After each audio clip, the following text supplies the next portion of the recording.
ముట్టుకో యేసయ్యా, నన్ను ముట్టుకో యేసయ్యా. నీ మాట వింటాను, నీకు లోబడతాను. నీ మాట వింటాను, నీకు లోబడతాను. వందనాలు వందనాలు యేసయ్యా, హల్లెలూయా యేసయ్యా.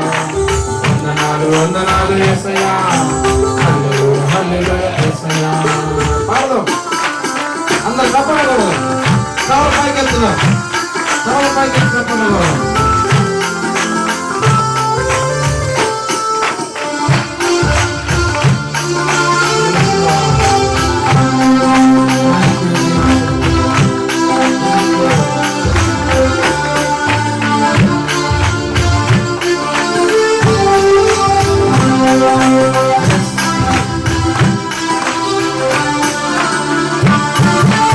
నీ మాట వింటే నాకెంతో శ్రేష్టము, నీ మాట వినకపోతే నాకెంతో నష్టము.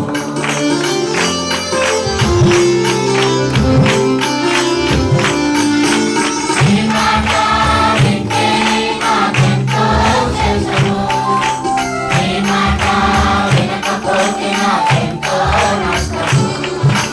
నీ చిత్తములో తెలుసుకొనగల జ్ఞానమునా నీయనా, నీ చిత్తములో తెలుసుకొనగల జ్ఞానమునా నీయనా.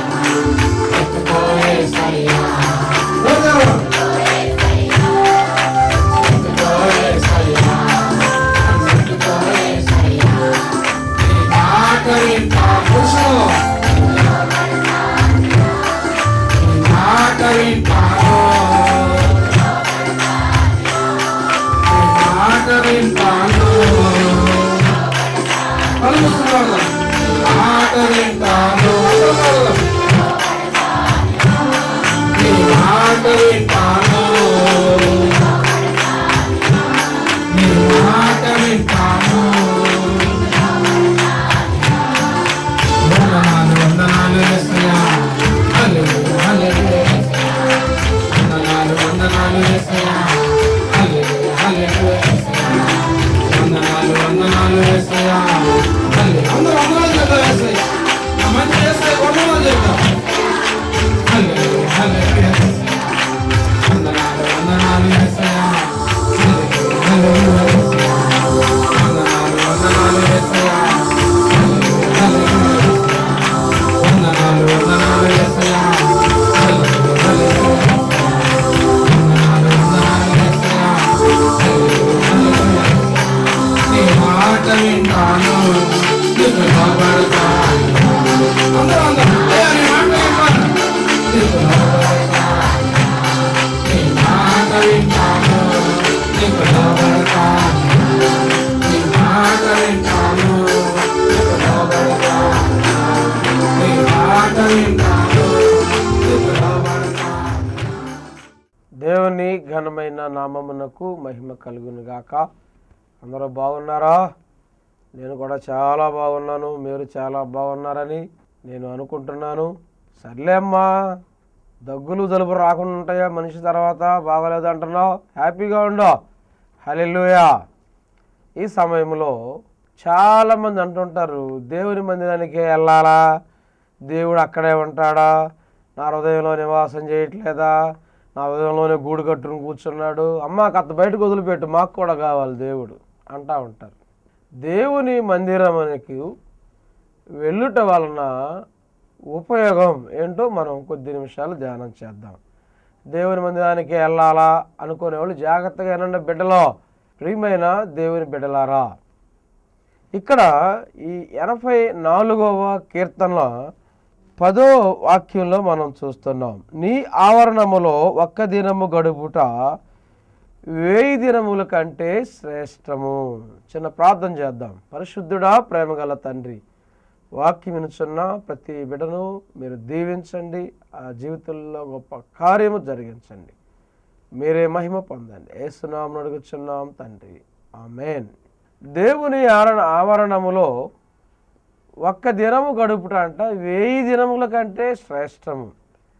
శ్రేష్టము అంటే ఒక మంచి, లేకపోతే మామూలు ఆట కంటే ప్రత్యేకించబడిన దినము అని అర్థం.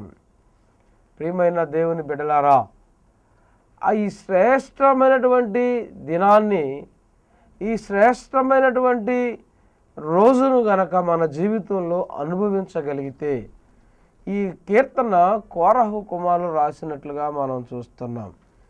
ఎంతో బాధలో, ఎంతో ఆశతో, ఒక ద్రాహంతో మనం గనక పొద్దున్న నుంచి సాయంత్రం వరకు మంచినీళ్ళు దొరకని ప్రదేశానికి వెళ్తే, ఒక చోట మంచినీళ్ళు దొరికినాయి అనుకో, ఎంత అల్లాడిపోతామో, అబ్బా ఎంత ద్రాహం వేస్తున్నాం, ఈ నీళ్లు దొరికితే ఎంత బాగుండని ఎంత ఆశపడుతున్నటువంటి అతనికి ఆ వాటర్ దొరికిందనుకో, అబ్బబ్బబ్బబ్బా ఎంత సంతోషమో చెప్పలేం.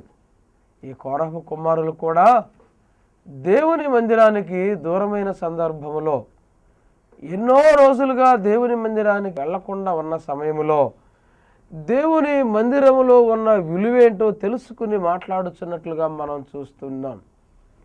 మన రాష్ట్రంలో సందుకొక 2 చర్చిలు ఉన్నాయి, గ్రామానికి ఒక 20 మంది పాస్టర్లు ఉన్నారు. కానీ మన రాష్ట్రంలోనే పొరుగు ఊరులు, మొన్న మేము వెళ్ళొచ్చాం, తెలంగాణ ఏరియాలో పార్వతీపురం అటు పైన, శ్రీకాకుళం అటు పైన మందిరాలు లేవు, పాస్టర్లు లేరు. భద్రాచలం చెడు కోయోళ మధ్యలో మేము వెళ్ళి సేవ పరిచర్య చేసి వచ్చాం. మా సొంత ఖర్చులతోనే మా వ్యాన్లు వేసుకుని వెళ్ళి వాళ్ళకి సువార్త ప్రకటించాం.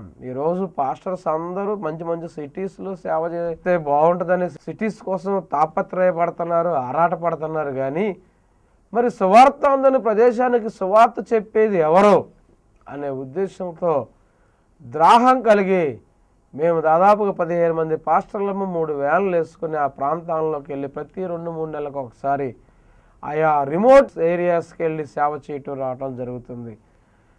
వరంగల్ జిల్లా చిట్యాల అనే ప్రాంతంలో ఆర్ఎస్ఎస్ వాళ్ళు మమ్మల్ని కొడతానికి కూడా వచ్చారు. అయినా దేవుడు అద్భుత రీతిగా వారి కబంధ హస్తాల నుండి మమ్మల్ని విడిపించి సజీవ లెక్కల్లో ఈ రోజున మమ్మల్ని ఉంచాడు. టీవీ పరిచర్య అనుకోబాకండి, వీధి సువార్త పరిచర్య ఉన్న చోట, బయట సువార్త లేని చోట కూడా మేము చేస్తూ ఉన్నాం. ప్రియమైన దేవుని బిడ్డలారా, మీలో కొంతమంది ప్రోత్సహిస్తున్నారు, వెళ్ళండి అని పంపుతున్నారు. దేవునికి స్తోత్రం. మీరు వెళ్ళలేకపోతే చెప్పండి, మేము వెళతాం, మేము చేస్తాం. ఇక్కడ దేవుని మందిరంలో ఉన్నటువంటి ఆ రుచిని చూచి ఎన్నో రోజులు అయిపోయిన తర్వాత మీరు చూడండి, పలావ్ రుచి చూసిన మీరు 1 సంవత్సరం వరకు మీకు పలావ్ తినే భాగ్యం దొరకలేదనుకో, సంవత్సరం తర్వాత ఇక మంచి దమ్ బిర్యానీ దొరికిందనుకో, అబ్బా ఎన్నాళ్ళకి దొరికిందిరా బాబు అని ఆనందపడిపోతావు. నీ ముఖం 1000 క్యాండ్లు బొరుగులాగా వెలిగిపోద్ది కదా. అలాగే దేవుని మందిరములో ఉన్నంత ఆ శక్తి, ఆ ఆనందాన్ని దేవుని మందిరానికి దూరమైనప్పుడు అనుభవిస్తున్నటువంటి ఆ టెన్షన్, ఆ భయం. ఈ రోజుల్లో చాలామంది దేవుని మందిరానికి వస్తున్నట్టుగానే వస్తున్నారు, బాగుపడుతున్నారు, చాలా ఇదిగా ఉంటున్నారు. ఆ తర్వాత దేవుని మందిరానికి దూరం అయిపోయి కవిత్వాలు చెబుతున్నారు. దేవుడు మా దగ్గరే ఉన్నాడు, మందిరానికి వెళ్తేనే వెళ్ళాలా అని. నో, కట్టి పెట్టండి ఆ మాటలు. 84వ కీర్తనలో 2వ వచనం చూడండి. యెహోవా మందిర ఆవరణములను చూడవలెనని నా ప్రాణము ఎంతో ఆశపడుచున్నది, అది సమస్యలుచున్నది. జీవము గల దేవుని దర్శించుటకు నా హృదయము, నా శరీరము ఆనందముతో కేకలు వేయుచున్నది. ఆ ఆశ, దేవుని మందిరంలో ఉన్నటువంటి ఆశ చూడండి. దేవుని మందిరానికి వెళితే హృదయానికి, శరీరానికి కూడా ఆనందం అంట, సంతోషం అంట. చాలా చోట్లకి వెళ్తాం మనం ఆనందం కోసం. కొంతమంది ఆనందం కోసం సినిమా హాల్స్ చుట్టూ తిరుగుతుంటారు. వాళ్ళు ఎప్పుడు చూడు సినిమాకి వెళ్ళి వస్తుంటారు. ఏమయ్యా నీకు పని పట్ల రోజు సినిమాకి వెళ్తున్నావు అంటే, ఆనందం కోసం బ్రదర్ అంటారు. కాస్త ఆనందం అయిపోద్ది, ఆ తర్వాత చెమట కంపు కొట్టుకుంటూ తిరిగి వస్తాయి ఏడుపు ముఖాలు వేసుకుని.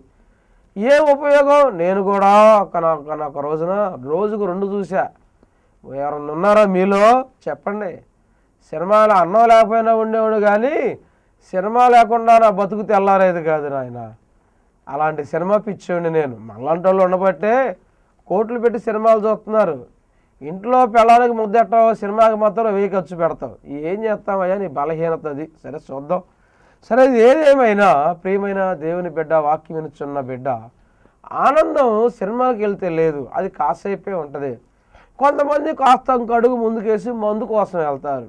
ఈ రోజుల్లో కిరాణా కొట్లు లేని ఊర్లు ఉన్నాయి కానీ, హాస్పిటల్ లేని ఊర్లు ఉన్నాయి కానీ, మందు షాపు లేని ఊర్లు ఉన్నాయి కానీ, మందు కొట్లు అంటే మందు షాపు కాదు, ఇదిగో ఈ మందు బారులు లేని ఊర్లు ప్రదేశాలు లేవండి.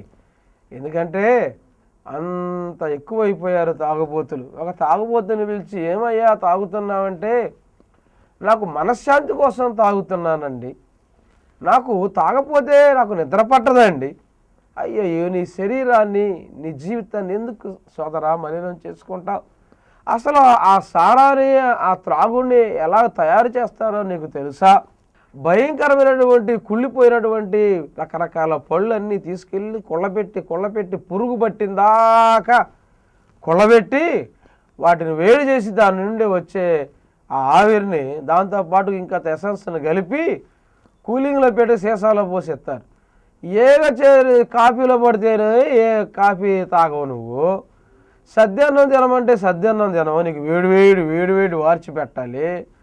మరి ఆ సారా ఎట్లా తయారు చేస్తున్నారు? కుళ్ళిపోయినటువంటి ఆ పురుగులతో తయారు చేస్తున్న సారాను తాగి నీ హృదయాన్ని మలినం చేసుకుంటున్నావు, నీ శరీరాన్ని పాడు చేసుకుంటున్నావు. తాగినోడికి ఏంటో అర్థం కాదు. మెట్ట మధ్యాహ్నం పడుకున్నా కానీ వాడికి ఇంట్లో బెడ్రూమ్లో పడుకున్నట్టే ఉంటుంది. మన రాత్రి ఒకడు గబగబా నడుచు వచ్చి మా వ్యాన్ ముందు డామని పడ్డాడు. ఇంకెవరన్నా చూస్తే మా వ్యాన్ గుద్దు అనుకుంటారని నేను చాలా భయపడ్డా. అంత ఒళ్ళు తెలియకుండా తాగేయటం, సంసారాలన్నీ ఈదులు పాదులు చేయటం. ఏముంది అందులో? ఆనందం లేదు, శరీరానికి సౌఖ్యం లేదు. ఆ ఆనందం కాసేపు తాగినంతసేపు ఉంటుంది. ఆ తర్వాత నీ శరీరం అంతా దెబ్బలే, ఎక్కడ చూసినా మచ్చలే. కొంతమంది చూడండి, ముక్కు మీద మచ్చ, మెడ మీద మచ్చ, నెత్తి మీద మచ్చ, అన్ని కుట్లు ఉంటాయి, మచ్చలు ఉంటాయి. ఏందిరా బాబు అంటే చూసి చెప్పేయచ్చు, ఇటు తాగబోతాడు అని. ప్రియమైన దేవుని బిడ్డ, ఎందుకు నీ జీవితాన్ని పాడు చేసుకుంటావు? చాలామంది పేకాట ఎంత హాయిగా ఉంటుందో అక్కడికి వెళ్తే ఆనందం అనుకుంటారు. అందులో ఆనందం లేదు. కొంతమంది గుడి కూడా మానేసి పేకాటకు పోతుంటారు. ఇంకొకళ్ళు ఉన్నారు, వీళ్ళు క్లాస్ ఆనందం. ఏంటి క్లాస్ ఆనందం? క్రికెట్ కంటే కూడా, దేవుని మందిరం కంటే కూడా క్రికెట్ ముఖ్యం వీళ్ళ దగ్గర. క్రికెట్ ఉంటే చాలు, మందిరం అక్కర్లేదు, భోజనం అక్కర్లేదు, దేవుడు అక్కర్లేదు. వీళ్ళు అన్నట్టుగా వీళ్ళు ఎగురుతారు. ఇక్కడ వాళ్ళ సంగతి ఏమో కానీ, ఇక్కడ ఇంట్లో ఈళ్ళు గంతులు వేస్తుంటారు. కొన్ని ఇళ్లలో దడుచుకుంటాం కూడా, ఏళ్ళకి కేకలకి. ఆనందం ఆ కాసేపే.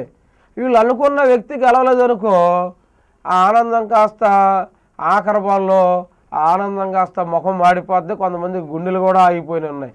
వాటి కోసం ప్రాణమైన తగలేస్తున్నారు కానీ దేవుని మందిరానికి రావాలనే ఆలోచన ఉండటం లేదు.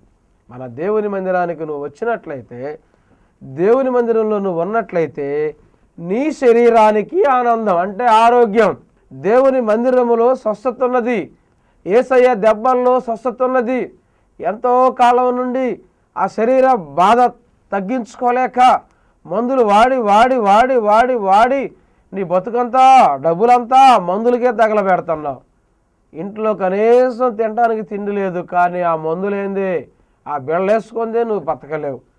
ఆ బిళ్ళ కోసమైనా నువ్వు పనికి వెళ్తున్నావు, ఆ మందు బిళ్ళకు వచ్చే డబ్బుల కోసమైనా నువ్వు పనికి వెళ్ళి బతుకుతున్నావు. కానీ దేవుని మందిరానికి వెళదాం, దేవుని మందిరంలో 4 మాటలు విందాం, దేవుని మందిరంలో నాకు స్వస్థత కలుగుద్దంటాను ఆలోచన కొద్దిగైనా ఉందా సోదరుడా, సోదరి?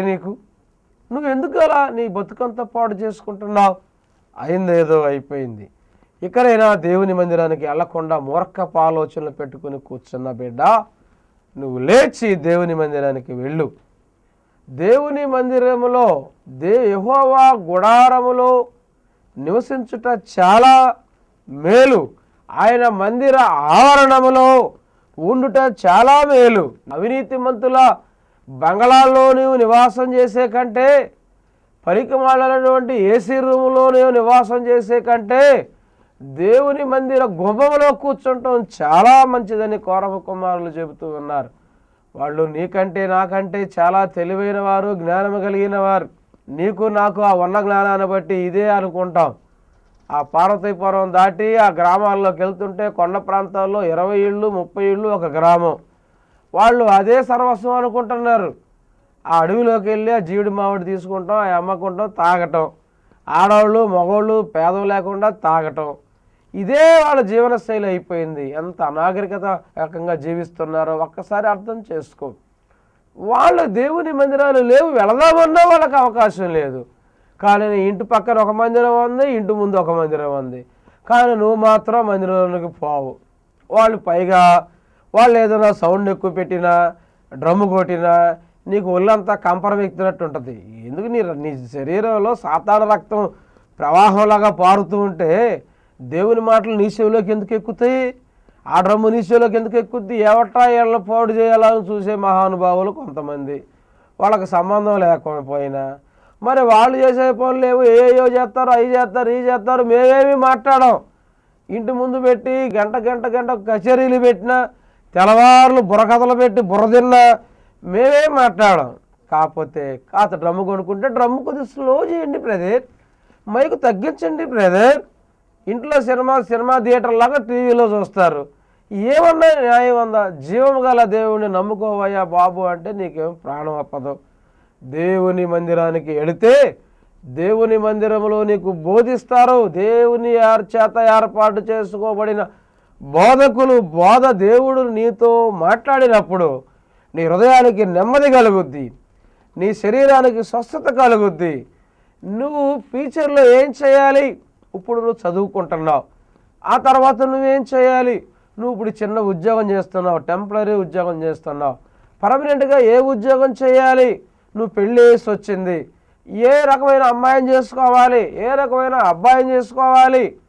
నీకు కొన్ని కోర్టు గొడవలు ఉన్నాయి, పోలీస్ కేసులు ఉన్నాయి, వీటి నుండి ఎలాగ తప్పుకోవాలి, ఎలాగ వాటి నుండి బయటికి రావాలి అనే ఆలోచన నీకు తెలీదు. నీవు దేవుని నమ్ముకుంటే